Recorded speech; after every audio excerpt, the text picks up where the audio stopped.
Welcome to Red-tastic. Story 1. My 24 females dad passed away when I was 7. He had been sick for a long time, and it was hard losing him.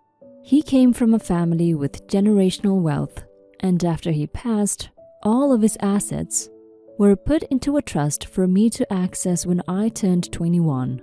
My mom only inherited the house we lived in, and that was it. My mom was really upset about this and made jabs at me even when I was a kid. I didn't understand why she was mad, but it started making sense as I got older. When I was 10, she married my stepdad, who had 2 kids from his previous marriage, now 21 female and 19 male, and they had a child together, 12 male. My stepdad and mom tried multiple times to get legal control over my trust fund, but couldn't. They became pretty bitter about it, and I felt like I bore the brunt of that resentment. They thought they deserved access to my trust and would talk about how it wasn't fair, that they couldn't use it to make our lives better. They blamed me for something I had no control over, and it really made things tough for me growing up. When I turned 18, I decided to move out. They protested because they thought if I kept living with them, they might eventually get access to the trust somehow. But I left anyway, and they didn't take it well. Earlier this year, my stepdad had an accident where he broke his leg and pelvis.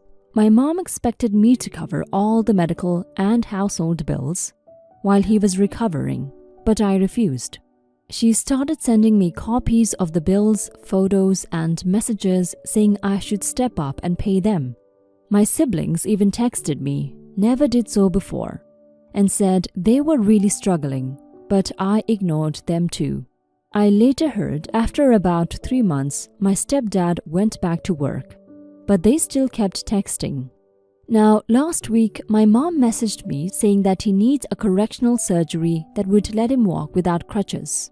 She said I have to pay for it and that I have no say in the matter. I ignored her message because, to be honest, I don't feel like I owe them anything. I understand he's had a hard time, but they made my life miserable and treated me as a financial resource they couldn't access. I told my close friend about all this, and she thinks I'm being unnecessarily cruel by refusing to help. It's making me wonder if I'm being too harsh or if I'm justified in doing this. I don't know if I should feel responsible, but I also don't feel like I owe them after everything they put me through. Am I being unreasonable here? Update. I have decided to pay for my stepdad's correctional surgery.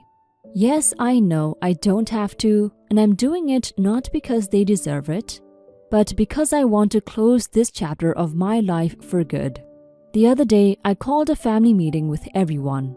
I came prepared with a list of specific dates and examples of the things they have done to me over the years. They tried to brush it off or laugh uncomfortably, but I didn't let them. I told them that if they wanted my money, they would have to listen and acknowledge what they put me through. They sat there for an hour, listening to all of it. Their faces said it all. My half-sibling looked completely shocked. I ended by telling them they didn't deserve my help, and I meant every word. I told them they had treated me like garbage, but I was paying for this surgery anyway, and that it would be the last time they would ever get anything from me. I reminded them that my dad's money was never theirs to begin with, and that's how it would stay. After that, I left. I have decided to go no contact with them moving forward. This was closure for me, and I don't want or need anything more from them. I've also gone low contact with my friend who thought I was being too harsh. I know she meant well, but for now I need space to let myself process everything without anyone else's judgment. I'm sure I'll come around in time, but I just need to heal. I'm glad you've settled this and found some sort of closure, OP. I'm sorry your childhood was like that. Your mother is a horrible parent for making you feel the way you did. She basically acted like an angry gold digger who didn't get access to the money after her partner died. I'm sure your dad didn't trust her with the money, and that's why he left it all to you. And you're absolutely right. It's not their money and they have no right to it. Your mom, your stepdad, and step-siblings were just being entitled, and I'm glad you've gotten them away from your life. Story 2.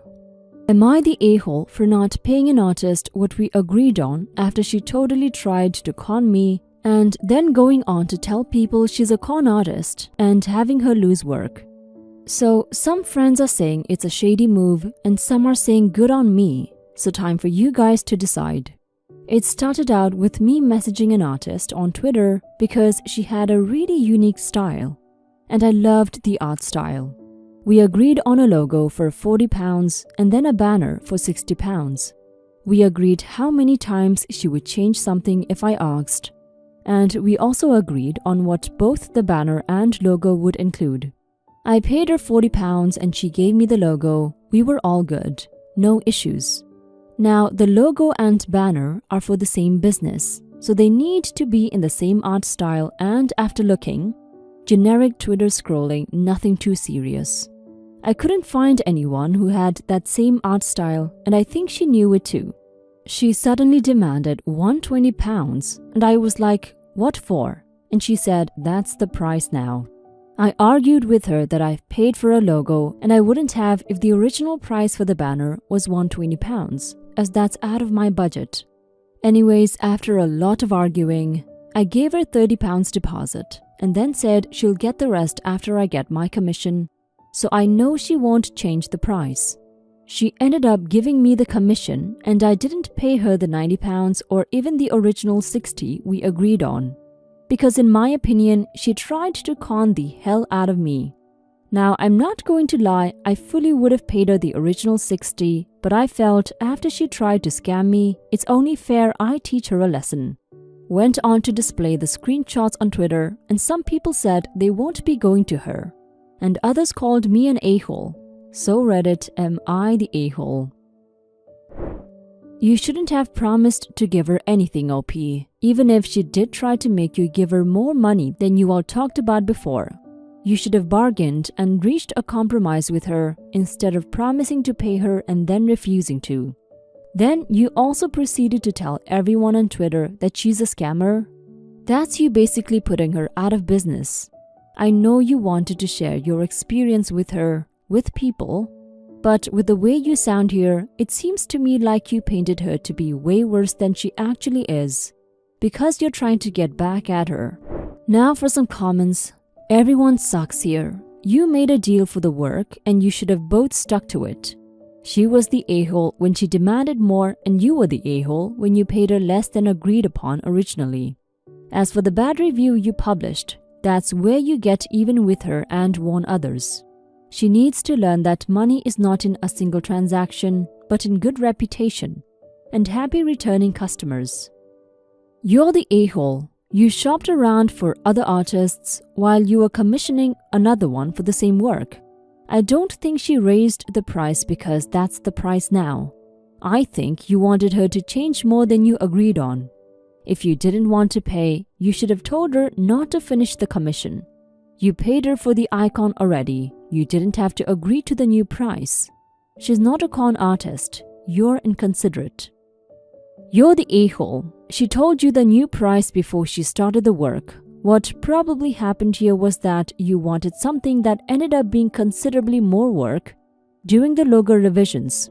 I work in the field and charge by the hour for this very reason. If you want a flat fee, I name an exorbitant price. It's not that hard to have a designer make a banner working from an existing piece.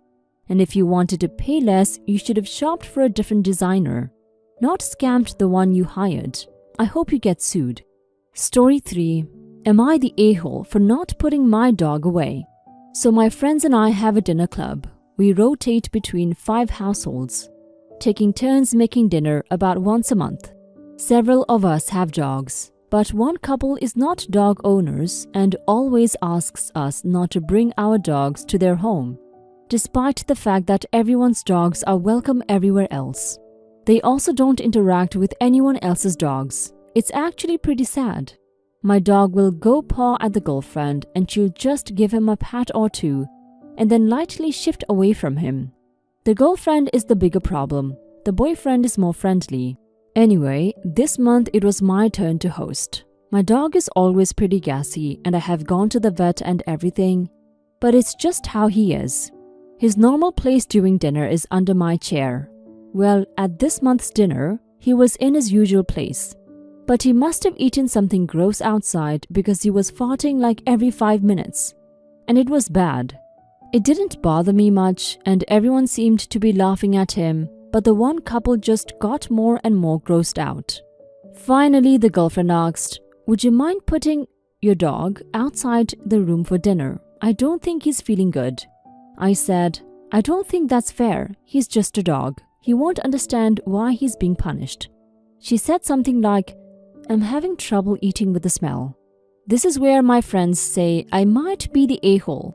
I responded, "I'm not going to lock my dog up because of you. You don't even like him anyway." Her boyfriend said something about being guests and I just wasn't interested in hearing it anymore. I said I wasn't exiling my dog for something you wasn't doing wrong. And the girlfriend told the boyfriend to stop and apologized to me for bringing it up.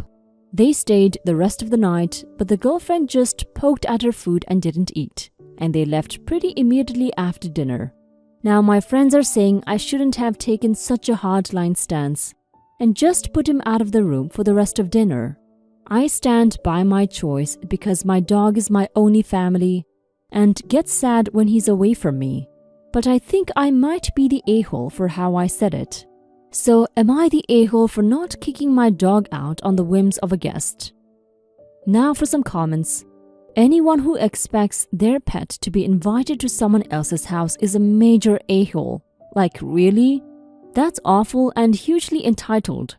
Unless you have express and enthusiastic consent, leave the dog at home. I'm a big advocate for, if you are in someone else's home, you don't get to put the pets out unless there is a legitimate reason. A smelly arse that puts people off their food is a legitimate reason. You're going the right way to lose friends, but it sounds like you don't like them anyway, so maybe you don't care about that. You're the a-hole. You're the a-hole. It doesn't sound like they're doing anything wrong. She politely patted the dog, which is a big step for people who fear dogs or just don't like them. She politely asked if the dog can be removed. I adore my dogs, but I also value my home being a comfortable environment for my friends and family.